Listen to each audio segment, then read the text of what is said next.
Okay.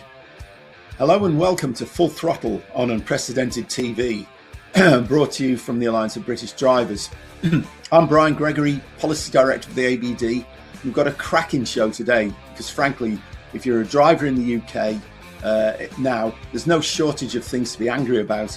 Potholes that could swallow a small car, 20-mile-an-hour limits creeping across every town into the open countryside, expansions of ULEZ, EV charging chaos, and fuel prices being pushed around by events in the Middle East. War on the motorists being fought on every front. Hello, I'm Paul Naylor, Communications Director at the ABD, and joining us today is a man who needs no introduction to anyone who's ever had a radio on. Mike Graham is one of Britain's most outspoken and fearless broadcasters, and someone who's never been afraid to say what millions of ordinary people are actually thinking.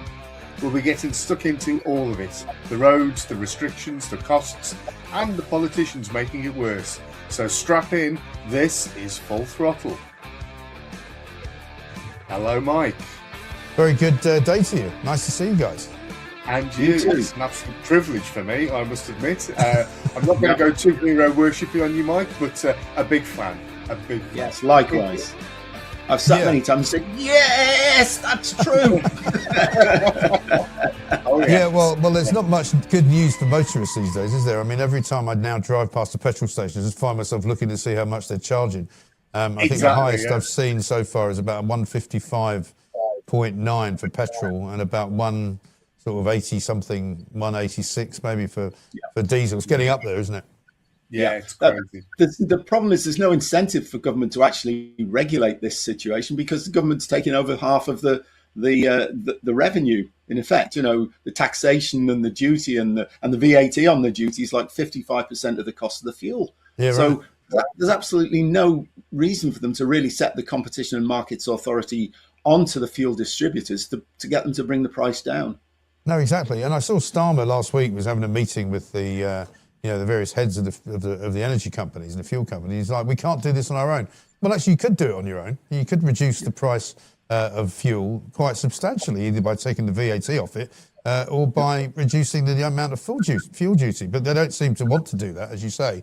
Presumably, they need the money. Yeah, well, I think, yes. They have sort of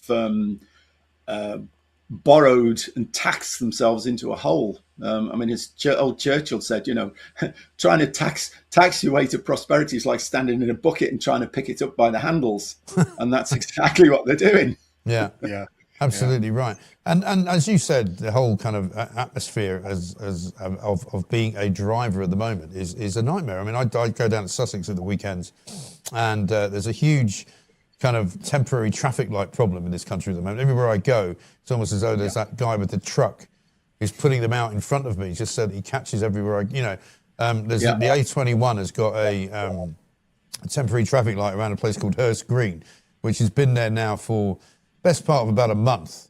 And it's, I don't know if you know the road, but it's where you turn off to go to Etchingham.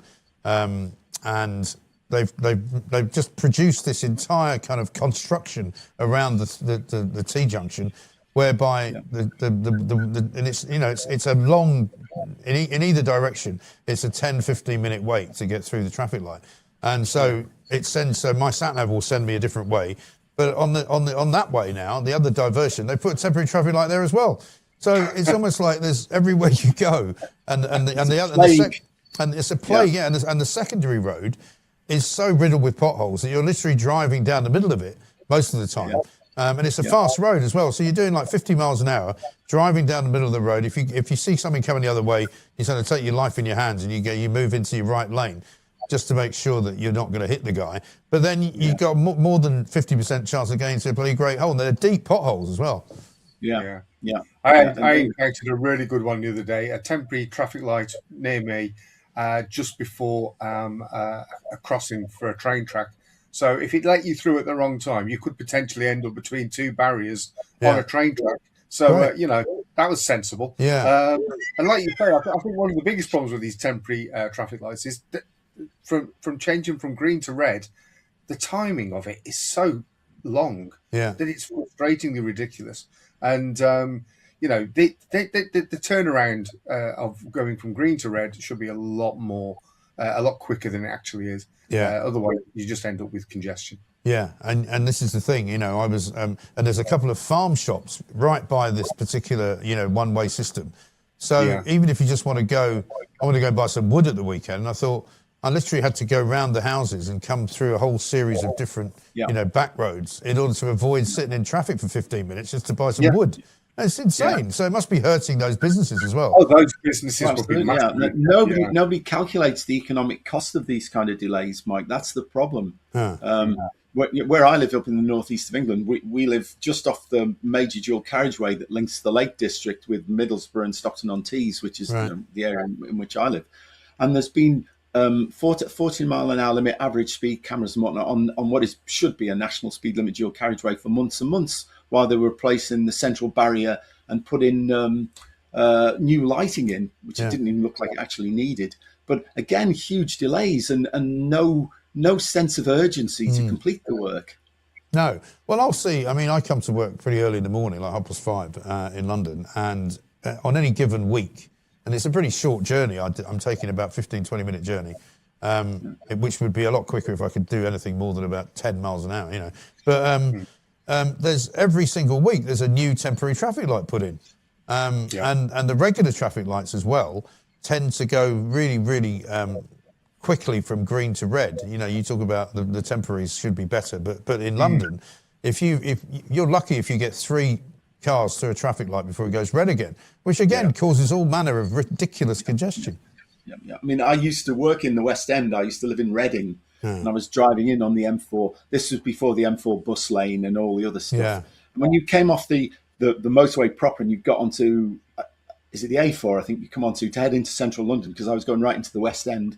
And if you hit the traffic lights on green, doing the normal speed limit, you'll get a green light all the way through, right until you're right in the West End, Park Lane, that sort of area. Yeah.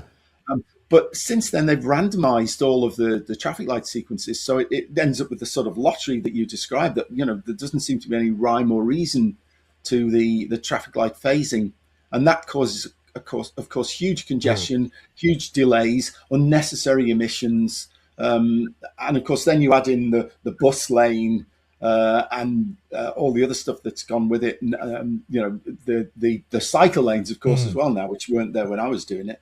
And it's just utter chaos, and it doesn't help the economy to function. And the cyclists don't use the damn lanes anyway. No. Well, certainly in London, the cycle lanes are busy in the mornings for about an hour, busy in the evenings for about an hour, but the rest of the time there's nobody in them. So they've got to come up with a slightly more flexible way of doing it seems to me. Because now the space in which you can drive a car as an ordinary member of the population is tiny, and everybody else has got more space than you. And like buses are driving around empty, then they shut the bus lane, and then suddenly you can't go anywhere. I mean, it's just mad, completely mad. It is. What's the situation with potholes like around there, Mike? It's actually in London. It's not too bad pothole wise, but as I said, Sussex is a nightmare. Because they're very deep potholes. I mean, some of them are kind of like that deep.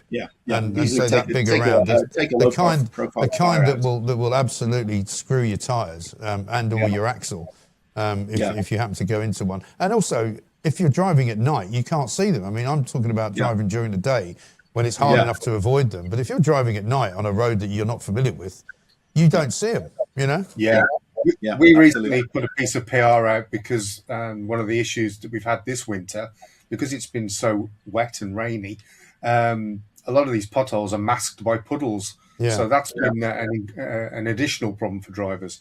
And also the weather conditions have exacerbated the state of these potholes anyway. And it just feels like it's another way of effectively forcing drivers off the road by not repairing these things. Well, of course, obviously they say they haven't got money to repair the potholes, and we speak to Mr. Pothole. I know you've had him on your show before. We have. Who does great work, and he's talking about there being a backlog of something like 18 billion quid. But I don't know where they've got the money to reconstruct the roads then and to build roundabouts, and as you say, to put cycle lanes in and bus lanes, and maybe they could redirect some of the money they spend on all that and the temporary traffic lights to fixing the potholes.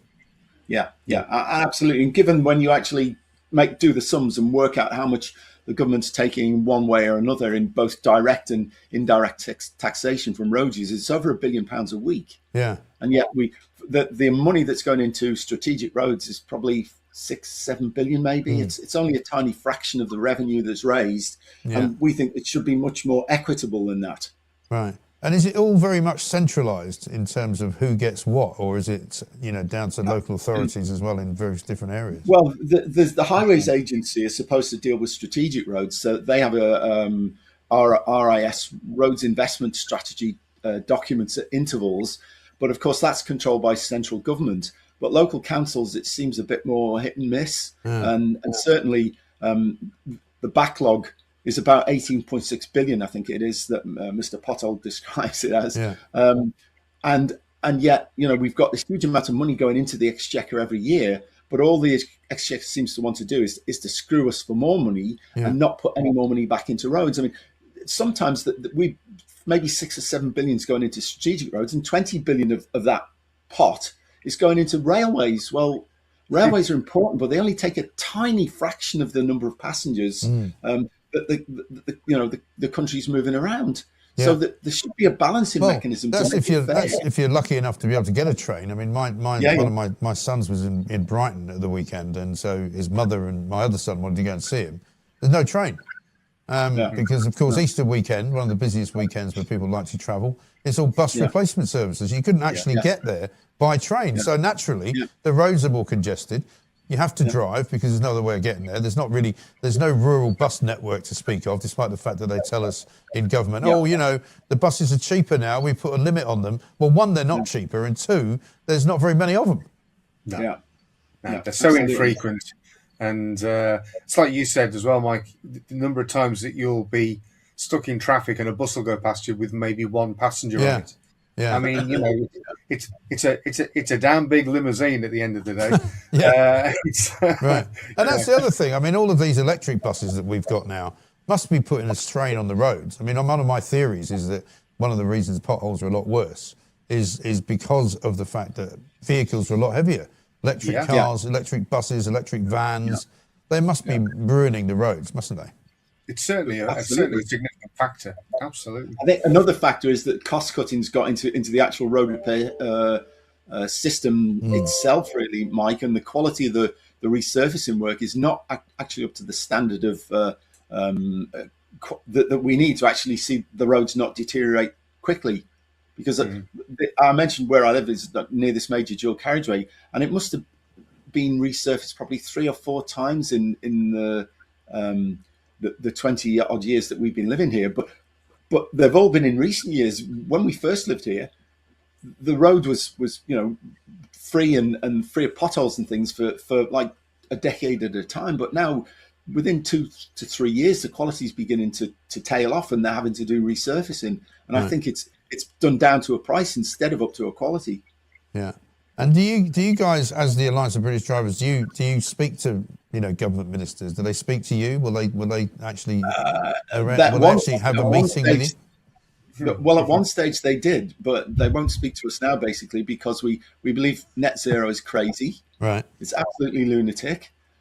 We've been talking to lots of people about this, like David Turver, Catherine Porter, even people like Tom Nelson in America. And everybody who understands the science even vaguely realizes that this is an insane policy, because even if we are setting an example for the rest of the world, nobody's following it. They're all sitting and wondering why we're sending our industry down the plug hole. And the other thing is, and this really bugs me, they keep talking about the UK producing 1% of carbon dioxide emissions, right? Yeah. Well, it's 1% of man-made carbon dioxide emissions, and man-made emissions are only 3.5% of the total. So we're producing 0.035% of global carbon dioxide emissions. 96.5% of them we can do nothing about because they're natural. Yeah. So when is somebody going to wake up and realize, well, this is just stupid? Well, this is the thing. I mean, there's a story in the Telegraph today saying that actually all of the net zero sort of targets that we've been supposedly hitting for the best part of the last year and a half since Labour have been in, haven't made any difference whatsoever to our consumption of fossil fuels anyway. So it's like No. whatever it is they're trying to do is not working. Well, we're shipping our industry out to China and places like that, and actually their energy policies are less efficient than ours. So that's increasing emissions instead of reducing them, and costing us more money. And we're getting oil from the Norwegians from the same field that we could be drilling from ourselves. Yeah, I think my biggest frustration in all of this is that as a country, if we carry on down this route, all we're doing is making ourselves more vulnerable to people that may not be of our like mind, but also we're just impoverishing ourselves against the world. Where if I can't see America coming on board with the same sort of net zero targets that we've got, I can't see Russia doing it, China, India. So because of that, it's a little bit like, I always liken it to putting like a drop of squash into a pint glass and topping it up with water. It'll make very, very little difference. It'll be, it's still going to taste like water. So the in effect. Yeah, at the end of the day, everything that we're trying to do here is just ideology. And we've got a real problem in government at the moment with Mr. Millibrain, who just insists on his way is the only way. He will not listen. No. Well, if he doesn't listen soon about drilling in the North Sea, then we're all stuffed. Yeah, exactly right. Because also just the cost of everything going up is going to be too much for people to bear. And, I saw just the other day, there's a new tax that's been put on. It might have even been there for a couple of years, but there's a new tax that's been put on top of road tax. If you buy a car now that's worth more than 40,000 quid, there's another 500 quid to pay. Or if you get a car which is considered to be high performance, there's another tax of thousands to pay if you buy like a V8 or something like that, But it's all as you say, it's all about revenue generation. It's got nothing whatsoever to do with the environment, and road users are just being stigmatized so that the government can make them feel guilty and make them pay more tax. I don't feel guilty and I don't want to pay any more tax, so where does that leave me? No. Annoyed, like us, because we've had a look at the signs and we can say, listen, this is nonsense, but nobody's listening. No. But the more and more you get people aware of it, and they go and talk to their MP and say, look, if you continue down this route, you won't be getting our vote next time around. It's the only way to put pressure on these guys is to realise that it's going to hit them in the ballots, so to speak. Yes. Yeah. I mean, they also, I think they kind of know that already, though, because it's almost as though, they're kind of going through the motions for these local elections. But at the end of the day, Labour know that they're never going to get re-elected. They know they're screwed. And I'm not sure any of their politicians, whether they're backbenchers or frontbenchers, know what to do about it. And they're also, like you've said before, they're so ideologically wedded to net zero and to, supposedly saving the planet. I don't know what their thought process is like. No. But I think probably a bigger threat than Labour remaining in would be Greens getting in. That guy is a lunatic. Yeah. Zacko the Wacko. Yeah. Or Dave, as he's otherwise known. Dave, by his real name. I mean, there's a genuine worry that they will win quite a lot of seats in the councils in London. And you can imagine the kind of things they would do if they got into any kind of position of power. Well, especially with the current mayor. Yeah. They'll be racing about hand in hand doing, sort of exotic dancing and stuff while the roads fall to pieces and traffic grinds to a halt. Well, they've already got two different forms of ULEZ, haven't they? There's talk of possibly having to pay per mile, which I'm sure Sadiq Khan would love to do. I imagine that's not far away. No. But I mean, even that's not necessary, Mike. I mean, if you've got a conventional car, then the more you drive, the further you drive, the faster you drive, the bigger the car you drive, larger its engine, the more tax you pay. It's perfectly progressive. Yeah. There's no reason why you can't do that at the point of metering electricity into the battery of an electric car. Yeah. You don't need pay per mile. You just make sure that the person pays a commensurate rate of tax to an internal combustion engine vehicle when they actually put the electrons into the battery. Yeah, that would be fair. It's not rocket science to set that up. No, but of course, the electric car revolution's kind of over, isn't it? Before it's really had a chance to get going, because people are going, well, if you're going to start charging me for driving a car that I have to, take somewhere to charge, I'm just not interested. And all that's going to happen is people will buy those cheap Chinese imports if they want an electric car. which we all know are very bad for our economy, but very good for China. Yeah, absolutely. Yeah. I do wonder if Miliband, Rachel Reeves, and Starmer, got their fully paid up memberships of the Chinese Communist Party cards in their pocket. Yeah, That's the time. It is extreme. I was almost liking it to as well, where they came out. I think it was the Department of Defense came out last year and said that they wouldn't allow anybody to park a Chinese electric car anywhere near a Department of Defense facility because they basically are able to sort of hack into everything. And it's like driving around, I call it like driving around a giant iPhone, where you're literally just, tracking everything and everybody. Yes. And so if the Department of Defense say that you can't park there, then surely we shouldn't be allowing them to be driven in the country, should we? Well, exactly. That is the question. Of course, there is. I'm not saying that there's evidence that electric cars are more prone to going up in smoke than conventional ones. But the problem is when they do, when you get a thermal runaway, there's very little time to actually exit the vehicle, especially if the doors, stay shut as they do on the Tesla model and people can't open the door handles. They release toxic fumes and people die. So they are much more dangerous when they combust than a conventional vehicle. And, there's a big worry for me if one of those goes up in the Channel Tunnel or in St. Bernard Pass or somewhere like that, where there's a lot of vehicles in a confined space, you're going to have a lot of fatalities very quickly. Yeah. And you can't put the fire out, can you? I mean, isn't it not true to say that they're already banned from some ferries? Those cars? Norway, a lot of Norwegian ferry carriers won't take BEVs anymore for that very reason. And there's been a number of large vehicle carriers have gone up in smoke because once one BEV's gone up in smoke, it sets off all the other vehicles, conventional ones as well, and you can't control the fire. You put water on a lithium battery and lithium reacts really violently with water. So even if you stuck the thing underwater, the reactions will still take place. Right. Yeah. So they are very dangerous. There's no question about that. Yeah. I've actually seen an electric vehicle fire. I was coming back from a job from Bath, I think I'd been in. Anyway, I was on the M6. And for quite some distance, all you could see were these plumes of really thick smoke. And obviously everybody was rubbernecking it, so it had slowed the traffic down anyway. But when you got close to where it was, this vehicle was just being, like Mike said, there was no attempt to put it out. It was just being left to burn out. But I'd never seen flames quite like it. They were a completely different colour, different intensity, everything about it. They're really dangerous for the firefighters as well, which is why they stayed back. Because if you breathe that stuff in, it can do you serious damage.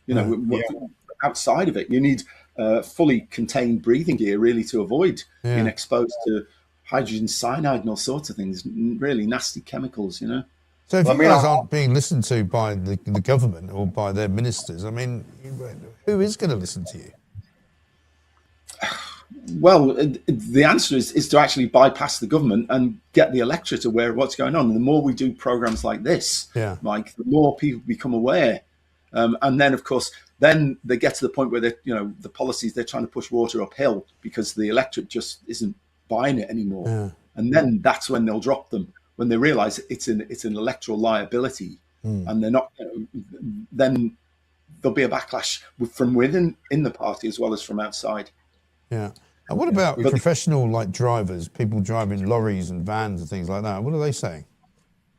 The haulage, they call themselves Logistics UK and the Freight Transport Association now, I think they've gone through various iterations, but most of them are, how can I put it? They are ideologically aligned with the government. Are they? Yes, I think so. At the top, without being actually aware of the science, and people like Howard Cox, the guy who runs Fair Fuel UK, he started off actually helping the Freight Transport Association, and there was another one which has changed its name, as I say, to Logistics UK, and they were actually sponsoring him because he was going to government and saying, look, all the money you put on road tax actually feeds through, if it's a commercial vehicle, through to customer prices and actually drives the economy down. So there's a sweet spot beyond which you shouldn't go, because otherwise you're actually causing the economy to contract instead of expand. But Nowadays they've stopped supporting Howard, and they just, whoever's at the top sitting waiting for his gong in supporting government's net zero policies, but practically the road haulage industry, the individual members will come to Howard and say, look, we'll still support you because we know all of this is nonsense, and we need to get back to a transport policy that's sane. Yeah, right. So he has a lot of grassroots industry support, but not from the very top. And is there any place in Europe that is somewhere that we could be more like, or is it just as bad there? I think it's pretty bad right across Europe. Although I think the lights seem to be coming on up here in Germany now. That they've realised that the Energiewende, as it was called, the energy policy, all of the green stuff that we've had thrust down our throats for the last 30 years, that actually it's destroying the German economy, and they're suffering exactly the same industry contraction. Got huge companies like BASF moving all of their equipment to China because it's cheaper to produce there. So in effect, they're going down, or have gone down, the same offshoring route, and as a result, their GDP and their economy's gone down the pan as well. So I think the Germans, the electorate's really waking up now, and again, they're going to have the same problem, that the electorate is going to be totally misaligned with what the government thinks it's trying to do, which may be well meant, but the result is the destruction of your own domestic economy, and it's just got to stop. Yeah. So well, I think in Europe there is an awakening, a dawning realization now that if we continue down this route, we will all be back in sackcloth and ashes and living in caves. I mean, it does seem like they're on a race to kind of zero, not net zero, just zero. Literally nothing. You will have nothing. You won't be able to afford to go anywhere or do anything. I call it policy, ban anything near anyone, near anywhere. It is bananas. It really is. I think the big issue as well is that all these virtuous people who claim they're not road users aren't seeing the bigger picture, because we're all road users whether or not we use the roads, because we all rely on goods and services being transported from one end of the country, or even beyond that, from one continent to this to the country, and people just aren't. I don't think they're going to realise just how stupid they've been until something major happens. And potentially with what's going on with the fuel situation in the Middle East, with the tankers not being able to get through Hormuz, then we could be staring at something that they've been trying to do for in a number of ways for a number of years now. We could have something that has created itself as an offshoot of Trump's war with Iran. Yeah, well, that's the thing. I mean, it's a bit like during lockdown when people were like, "Oh, it's great working from home," but the roads, are not as clear as they should be. And then you go, because you keep ordering something that has to be delivered in a truck, and they don't sort of put two and two together. One of the reasons why we've got so many congested roads in this country is because there's about 35,000 trucks driving around at any time with your Amazon delivery in it. Yeah. My stepdaughter seems about 3 things a day, so they're always here. She's keeping Amazon in business. Yeah, I know. It's just kind of insane in a way, because they've sort of reconstructed society in such a way that there's more people now working from home, but they're now getting more stuff delivered. So the idea that you're somehow reducing congestion in the country is completely wrong. And also, you're closing down shopping areas where nobody now wants to go because you can't park there and there's no shops to go to anyway. And the result is more stuff on the road, and yet the roads are collapsing and they're not doing anything about it. Yeah, absolutely. And to come back to the point you just made, Mike, in the case of many town and city centres, that's exactly what's happening. They're turning into sort of urban deserts almost, because nobody wants to go in. There's a punitive parking regime if you can even find a parking space. And as a result, local businesses in lots of towns and cities are dying because they've got no custom. And then there's, of course, the build outs and the pavement cafe kind of ideas that Sadiq Khan's keen on, that basically strangle even urban roads outside town centres and just stop people going about their normal lawful business. Well, this is it. I mean, you guys, I'm sure, travel around the country, and places like Oxford, Bristol, Newcastle, I'm told, is bad now. You just can't get in. Glasgow apparently is awful. Edinburgh has always been bad. You just can't get to certain parts of the city. Manchester, for example, where they've got these bus gates and things. You don't even know where you're supposed to drive. It's almost as though they've created this kind of puzzle for anyone who's actually in a car. Exactly. See, and I mean, I talk about this all the time, that in any given week, because I drive pretty much every day, I can't remember the last time I had a month where I didn't get some kind of penalty for something, you know? Yeah. And you're right. And often the signage is very misleading and doesn't always warn you that you're entering one of these zones. And the only way you find out is when you get the ticket through your post. Through the post. I got one in Southwark, which was just around the back of London Bridge.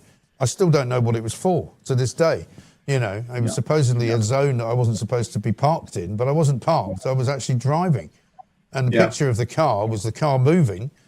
You know, it wasn't parked, and yet it was supposedly it was a parking violation. And I tried to appeal it, didn't get anywhere. So in the end, you just pay it, you know. Yeah, I had two brilliant ones recently. I mean, I live not too far from Stoke, and I had to go and pick somebody up from Stoke train station, and I didn't realise that they'd made it into like a bus gate. Yeah. And when it's somewhere that's familiar to you, you're not looking at signs in the same way as when it's somewhere that you don't go to. So I was completely oblivious to the fact that they'd labelled the fact that it was a bus gate. Drove through it. Saw a flash of a camera, thought, hey, what was that about? Sure enough, a few days later, £35 now, or you can pay £70 if it goes to court or whatever. Okay, whatever. And then the other one, which was absolutely ludicrous, was at the Wrekin in Shropshire. I was meeting a client halfway up the Wrekin.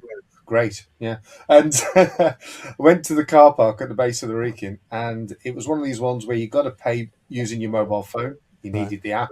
Yeah. There was no signal around there to get the app. So what are you supposed to do? Right. So I had to go drive off and go and park in a country lane. Yeah. None of these things are well thought out. No, they're not. Somebody in an office somewhere who doesn't have a car just goes, oh yeah, well let's do this. And I discovered that I got done twice in the same week, just around where I live, because what I didn't know was they turned one of the roads into a no-go area during certain hours, like because there was a school there, all right? Yeah. And apparently, so between something like 9 and 9:45 and 3 and 3:45, if you drive down the road, you get a fine. And of course, because I didn't know, I got done twice in the same week because it was on the way to, and it was the only reason I was using that road was because the two other roads, which I could make me access had temporary traffic lights. I think one of them was shut, the other one had temporary traffic lights, so I'll go this way. And again, I appealed it. I said I couldn't see the sign. The sign was on a different, like what appeared to be on the side of a different road, and they didn't care. And that was 160 or 80, you know, twice. Yeah, it really is. The problem, and it applies to these sort of traffic offences, applies to speeding offences. It's nobody policing the enforcers, right? And they're just taking advantage. And really, we need, you know, a decent parking and traffic authority that has teeth. And when they find blatant abuses like that, then they actually fine the people who are administering the regime. And I believe the same thing should be done with speed cameras, because the thing that's happened since speed cameras came in, and it was what really worried me when I formed the Association of British Drivers, the Alliance of British Drivers as it is now, is I thought this is just ripe and open for abuse, because if you keep driving down the speed limits to the point where nobody obeys them, you'll make a shed load of money. And that's exactly what's happened. And they don't improve road safety. That's the worst part. Neither the cameras nor the speed awareness courses actually improve road safety. If you do a regression comparing the offences and the casualties, well, you would expect the more traffic enforcement and the more speed awareness courses, the offences would come down. But the relationship's the other way around. The more offences and the more speed awareness courses, there's a slight upward trend in casualties. So they're not actually hitting the right spot. They're doing completely the wrong thing.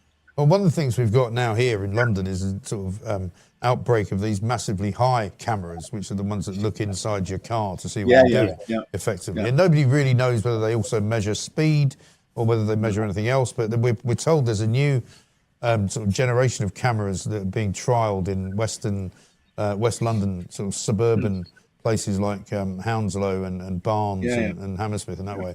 And these are apparently very much more high-tech cameras that Sadiq Khan's bought at great expense. which can do all sorts of things and see you doing all kinds of things you shouldn't be doing. I'm not even sure how they work, but apparently they're not going to flash anymore at you, and they don't require anybody to put a sign up saying it's there. Yeah. Right. Okay. Yeah. I mean, this is departing a long way. When Paul Manning, we're talking over 30 years ago now, he was the chief of ACPO, said that they were going to make speeding as socially unacceptable as drink driving. Well, that's all right as long as the speed limit regime is fair and just. But that's not the case anymore now. Right. You know, many places, especially in Wales with these 20 mile an hour limits, not just in the towns, but going out into open countryside, you know, totally unrealistic. And of course, people don't obey them, but ka-ching, ka-ching, ka-ching. And that's what it's all about. It's not about road safety anymore. And we need, as I said, an overarching body to take control of this and to stop the abuses that are going on every day, everywhere across the country. Yeah. I think also it's widely believed by the people that are getting these fines that the money's going into the coffers to help improve motoring, helping to improve roads, etc. It's not. It's just going into the general pot of taxation. Yeah. Totally. Yeah. And to buy more high-tech equipment to oppress road users even more. Yeah, or pay for more traffic wardens, or pay for more parking wardens, or pay for more leading PR people, or something like, it's just nonsensical. Yeah, and again, no cost-benefit analysis. What is the cost to the economy of all this slowing down of traffic? And it's huge. You know, you work out even average speed drop by 1 mile per hour. I think the cost, well, I worked out back of an envelope, it's over £1 billion a week, a year, for every mile an hour reduction in average speed. Well, you don't need to, reduce particularly motorway speeds very much to cause a huge economic cost. And nobody tallies that up against the so-called benefits. Well, my favourite is the 60 mile an hour zone for clean air, which is on the M4 as you drive past Heathrow, where they're dumping literally, aviation fuel all over the place when they have to come back into land, and it's a pretty, bad quality air because it's an airport. But the road is 60 miles an hour. Yeah, but it doesn't make any difference to the emissions when you. And there's a Transport for London document on this, Mike, where it's called Designing an Emissions Test for London or something, but it's packed at the back with graphs, and all the graphs show that basically we've got to the point with the technology of modern vehicles that it's pretty much a flat line, very low emissions, right out well beyond the motorway speed limit. But where the emissions really ramp up is below 30 miles an hour. And if you start slowing traffic below 30 miles an hour, the emissions just virtually go up almost vertically. So all of this traffic slowing is actually making air quality worse. And at motorway speeds, it makes very little difference whether you're doing 50 miles an hour, 70 miles an hour, 85 miles an hour, whatever. It's a flat line because the engines are designed to work efficiently.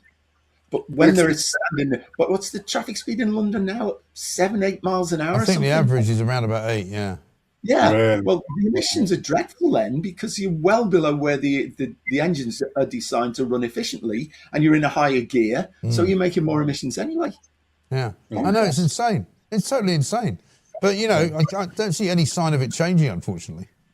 No. Yeah. I mean, we've also got, in addition to the impact on the road user, is the lunacy of HS2. Oh, yeah. That just seems to be a bottomless pit of money being wasted. And that latest thing that they came out with, which was, well, we might have to run the trains a bit slower. Yes. So the whole point of doing it in the first place is negated. Right. If you can't even call it HS2, can you, anymore? No. If they'd have paid me £1 million at the start, Mike, I'd have told them just to catch the train that's half an hour earlier. There you go. Thank you very much. I'll put that in the bank. I'll just say, exactly, and improve the quality of the existing line. Don't build another one, which is going to be a white elephant, which it's proved to be. Yeah, totally mad, completely mad. But this is no joined up thinking. And I mean, the last lot, the Tories weren't really any better. In fact, they were just as bad. Well, wasn't it George Galloway who basically said that the problem is like it's a green blob now, and they're all multiple cheeks of the same bottom. Yes, they are. I think he described it as exactly right. Exactly right. And I mean, I don't know what you do about it because, unfortunately, you get more tax. You just pay it because you don't want to be in trouble with the tax man. But I don't know if we could have a genuine kind of, we're not going to pay any tax this month, or we're just not going to give you any tax. I don't know if we could ever get away with that. No, maybe we could just say, when is it you have to work over half the year before you actually start earning any money because of the amount of tax they take. Yeah. So maybe we should say, well, we're not going to work for the first 7 months of the year because we don't get any of it. Right. And we'll start working for the last 5 months. That might work. Yeah, that would certainly cause some problems, wouldn't it? Go on, Brian. Go for Parliament. Yeah, it's not great, is it? I mean, coming back to net zero for a minute, there was some stuff coming out in the last few days that Miliband might be forced into a retreat on North Sea drilling and on fracking. I mean, really, you don't have to be a rocket scientist to work out that we need a pluralist energy policy, not one that's based on renewables, because we've seen and people like Catherine Porter have told us that, the reason that the Iberian grid fell over was because they were totally reliant on renewables for generation. And then the weather changed very quickly, as weather is wont to do. And the grid couldn't cope because they didn't have enough spinning resistance, enough conventional generation to stop it from falling over. But that's exactly the position we're in now. We've got far too much renewables, far more than we'll ever need. And we're actually paying the producers to not produce when they're producing too much energy from wind. And then they're getting subsidies as on top of that to actually make it economic. So what is the point? It's like a heads I win, tails you lose thing. Well, whatever that's the point, isn't it? They're quids in. Yeah, that's the point. I mean, if it was such a successful and efficient system, it wouldn't need to be subsidised. But it does need to be subsidised because it doesn't pay. It's not actually it's not a viable business, and if it's not a viable business, we shouldn't be paying for it. Absolutely, yeah. And that's the same with EVs. Exactly the same with EVs. Yeah. I mean, I think they're great, and people like Barry Crampton, who does some very good YouTube stuff. He has a small electric car he uses for running backwards and forwards in town. Yeah. But he says, if I want to do a long journey, so I'm not going to take this. I'm going to take a reliable petrol or diesel to do any long range journeys. So by all means, people who like electric cars and only doing short journeys and they can charge at home and when they get to work, fine. But outside of that, they're just not reliable enough. They're charging difficulties because you can't always find a charger that works. And then the range anxiety thing. Just don't force technology onto people that doesn't work for them. Well, again, if it worked and it was viable, then people would buy it. If you've got a good product that people can afford and that they want, they're going to buy it. But if it's too expensive, or it needs to be subsidised in some way, or you need to be given an incentive to buy it, which is now going to wear off, of course, it's clearly not economically, worth doing. Nobody's forced people to adopt internal combustion engine vehicles over horses and carts. There are no mandates saying, you will have 20% less horses to transport things around next year than the previous year. It was just that the superior technology won the sort of evolution race, and that's the same thing as we should be doing with vehicle technology and transport. Yeah, absolutely right. I mean, I don't know. I mean, next they're going to bring in these flying taxis, aren't they? Flying cars. I don't know how far away that is, but I mean, you can just imagine how much money they're going to make out of that. They need to start doing. They'll not be electric. They'll not be electric because when you start working out what the batteries, if you try to make an electric vehicle that flies for any distance, the batteries are going to be enormous. That makes it impractical. You don't sort of do 90 mile an hour hops or something, 90-mile hops or things like that. Yeah. It's not practical. No, hopeless. Absolutely hopeless. Oh well. Yeah. So did you see that story that went viral the other day, Mike, about that woman who was supposedly filling up carrier bags at Sainsbury's? I did see that. I did. I think that's going to be an April Fool's. Was it an April Fool? I don't know. I had a good look at it, and I thought at first I thought surely this is going to be AI. And I don't think it is AI. I think you can check that. And then somebody said to me, "Oh, that's an old picture from the last time there was a fuel shortage." It's an old video. So I think it's a real video. I mean, I find it hard to believe, but yeah, I think it is. People are very stupid. You can't underestimate people's stupidity. No, you can't. That's what worries me about the idea. They keep saying, "Oh, hydrogen's the answer." Well, yeah, right. Hindenburg is one word. Yeah. And as you say, you cannot account for the stupidity of people. And with really reactive, dangerous stuff like hydrogen, you're just asking for a big problem. Yeah, I think though, if nothing else, it highlights the level of fear that there is in the public at the moment of running out of petrol or diesel in your car. Yeah, absolutely. I went along to my local Tesco the other day, and there was 6 or 7 of them milling around in the where you go to pay for your fuel with their high vises on, and unusually there was there was some gaps at the petrol pumps. I'm filling up. I went in there and said, have you got a lot of fuel then? Because this is around the time when all the pumps are shutting. They said, funnily enough, the gentleman behind you, he'll be the last one today. We're shutting. So I just about managed to get some in time. Right. But it is weighing heavily on the minds of your everyday folk. Yeah. And unfortunately, as we've highlighted throughout this whole conversation, is we've got very much a silent majority in this country who don't speak up and say what's bugging them. Unfortunately, the people that do tend to go to rallies and ludicrous marches, particularly in the capital, are your radicals that want to make a point. Then they're not necessarily the majority point of view of the country. Exactly. No, exactly right. Of course, the other thing that's happening that the people probably don't realise is that with the Middle East situation, the Eastern Asian countries, India and Singapore, all those sort of places, they are actually bidding for tankers that are already in transit that were supposed to be coming to Europe and to the UK. And if you can gazump other buyers who've provisionally bought the cargo.